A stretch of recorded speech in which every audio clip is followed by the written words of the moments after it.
अस्सलाम वालेकुम नाज़रीन, आवाज़ न्यूज़ में आपको खुश आमदीद कहते हैं। मैं हूं डॉक्टर हफीज। बारखान से नरोज खान बुजदार की रिपोर्ट के मुताबिक बारखान की अफसोसनाक खबर।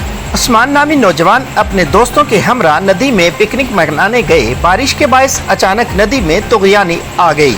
तुगयानी से उस्मान नामी नौजवान को पानी ने अपनी लपेट में ले लिया, जिसके बायस नौजवान पानी में डूबकर जान की बाजी हार गया।